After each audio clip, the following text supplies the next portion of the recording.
संचालक महोदय बड़ी गजब की अभिव्यक्ति रही, कुछ सीखने का दिल चाह रहा है ऐसे संचालक महोदय। कुछ गलत तो नहीं बोला, आपकी तालियां बता रही है कि मैं शायद सही बोला। कारण ये भी है कि मैं सत्य क्रांति पार्टी का राष्ट्रीय प्रभारी, सत्य की तरफ। और दूसरी बात और भी कहना चाहूंगा, इस प्रांगण में आके पंडित प्रताप नारायण मिश्र को याद करते हुए, मां सरस्वती का वंदन करते हुए शिक्षाविदों को, शिक्षार्थियों को और शिक्षकों को नमन करने का दिल चाह रहा है।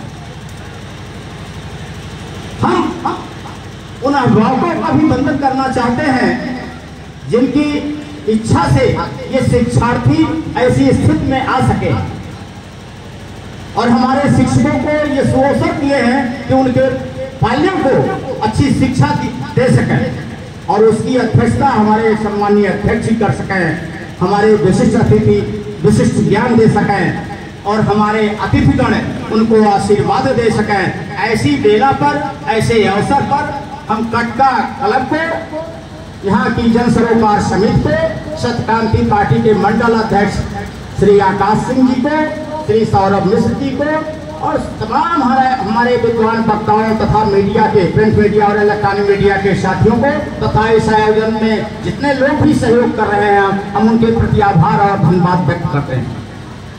मुझे उम्मीद है कि शिक्षा के क्षेत्र में आकर एक लाइन पहले बार मैं भी सुना हूँ और आप लोग भी सुने होंगे। आज इस विद्यालय में हमारे शिक्षा प्रकोष्ठ के अध्यक्ष महोदय माननीय मास्टर साहब मानी पांडे जी ने एक बात कहा था, शायद उस पर अभिभावकों को, सम्मानीय अध्यापकों को और छात्रों को भी गर्व होगा।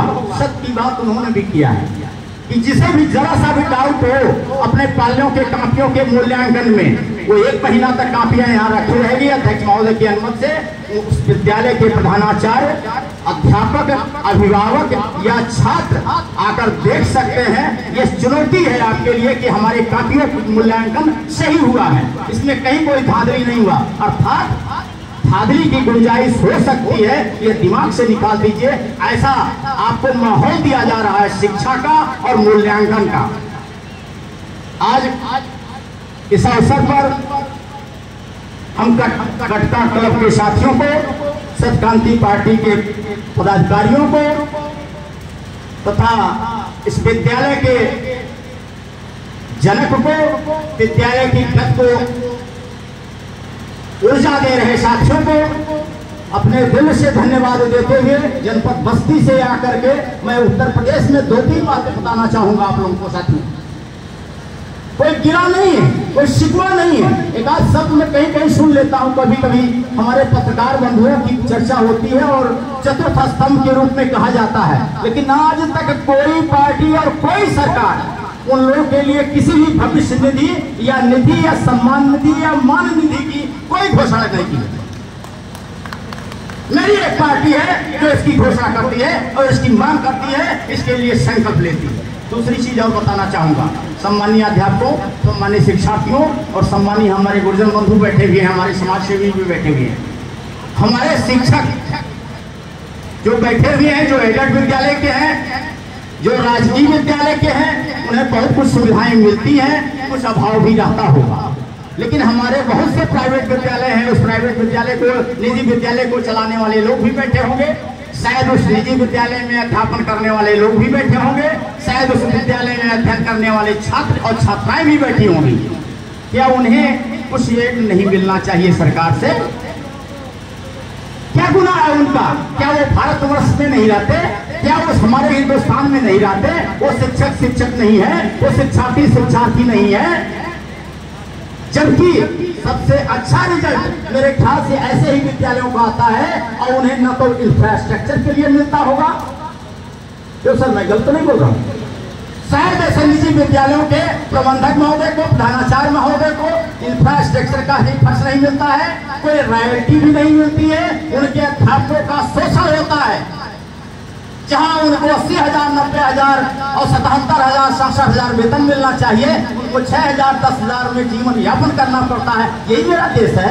इसी देश की कल्पना हमने किया था और हमारे शहीदों ने किया था, हमारे गांधी जी ने किया था कि ऐसे ही 2 तरह के अध्यापक होंगे, 2 तरह के शिक्षार्थी होंगे और 2 तरह के अभिभावक होंगे। मेरे देश में। मैं इस तरह की बात करना चाहता हूँ, इस तरह की समानता लाने की आवश्यकता है। विद्यालय ही तो आप चला रहे हैं, कौन सा गुनाह कर रहे हैं? कहाँ दूसरे देश में है भाइयों? वो तो मालदीव और लक्षद्वीप हुआ नहीं, वो तो पाकिस्तान हिंदुस्तान हुआ नहीं। वहाँ तो सभी अध्यापकों को एक जैसा वेतन, एक समान वेतन मिलना चाहिए, सभी शिक्षार्थियों को एक जैसी सुविधा मिलनी चाहिए, और सभी माननीय अधिवक्ताओं को, माननीय पत्रकार और मीडिया के लोगों को एक जैसी समान सुविधा मिलनी। अरे मैं कहता हूँ, जिस देश में मजदूरी, न्यूनतम मजदूरी निर्धारित की गई हो, न्यूनतम मजदूरी निर्धारित की गई हो, उसमें भी बेईमानी देख लीजिए। 100 दिन, साल में 365 दिन होता है, 100 दिन की न्यूनतम मजदूरी क्यों मिलती है भाई? 100 दिन मिलनी चाहिए, नहीं मिलनी चाहिए? क्या वो 100 दिन के बाद 265 दिन भूखा रहेगा? वही न्यूनतम मजदूरी निर्धारित कर दीजिए, और प्रत्येक व्यक्ति को, प्रत्येक अध्यापक को उसी हिसाब से भी अगर वेतन दीजिए तो भी हम संतुष्ट रहेंगे और मेरा देश खुशहाल होगा, हमारे लोग आगे बढ़ेंगे। क्या प्राइवेट विद्यालय में चाहे डस्टर और ब्लैक बोर्ड नहीं लगता है? लेकिन मैं धन्यवाद अर्पित करता हूँ ऐसे आयोजकों को जो ऐसी प्रतियोगिता, प्रतिभा युक्त छात्रों का चयन, प्रतिभाशाली छात्रों के लिए प्रतियोगिता करने वाले विद्यालयों का चयन करते हैं, फिर उनके लिए पेपर बनाते हैं, फिर उनका मूल्यांकन करते हैं और आप लोगों को सम्मानित करते हैं। उसके बाद एक बात और कहना चाहूँगा, क्षमा कीजिएगा, तो बहुत कम समय लूँगा आप लोगों का, जल्दी जल्दी बोलने का प्रयास कर रहा हूँ, क्योंकि काफ़ी देर से मैं देख रहा हूँ समय लग जाता है और लास्ट में होता है कि मेरे लिए समय नहीं बचता है। तो ऐसी बातें होती हैं, लेकिन फिर भी मैं आप लोगों का, हमारे कार्यक्रम में बहुत लोग सहयोग कर रहे हैं, उनको धन्यवाद अर्पित करते हुए एक बात कहना चाहूँगा कि जो छात्र प्रथम पुरस्कार पाएंगे वो भी प्रतिभावान है, जो द्वितीय पाएंगे वो भी प्रतिभावान है, और जो तृतीय पाएंगे वो तो शायद और प्रतिभावान है, क्योंकि उन्हें प्रथम स्थान प्राप्त करना है, इसलिए वो तृतीय वाले की बहुत बड़ी चुनौती होगी। और इसी तरह वो विद्यालय भी, जो विद्यालय प्रथम द्वितीय तृतीय स्थान पाएगा वो तो प्रतिभावान है ही है। वहाँ के शिक्षक हमारे बहुत ही प्रबुद्ध है, बुद्धिजीवी है, बहुत लगन और मेहनत से, ईमानदारी से अपने दिमाग की सारी चीजें अपने शिक्षार्थियों में उड़ेल देते हैं, रख देते हैं। लेकिन वह विद्यालय भी कम नहीं होगा, उस विद्यालय के भी शिक्षक कम नहीं होंगे जो अगले वर्ष इस प्रतियोगिता में भाग लेने के लिए अभी से तैयारी कर रहे होंगे कि अगले वर्ष इस प्रतियोगिता में हमारा विद्यालय जरूर भाग लेगा। हमारे शिक्षक अवश्य पढ़ाएंगे और हमारे शिक्षार्थी अवश्य प्रथम स्थान लाएंगे, द्वितीय स्थान लाएंगे, तृतीय स्थान लाएंगे। इस प्रकार से सभी प्रतिभागी मेरे लिए श्रद्धा और सम्मान के पात्र है। मैं सब पर गर्व रखता हूं और उन शिक्षकों का विशेष गर्व रखता हूं जो ऐसे प्रतिभावान छात्रों को तैयार करते हैं प्रतियोगिता देने के लिए।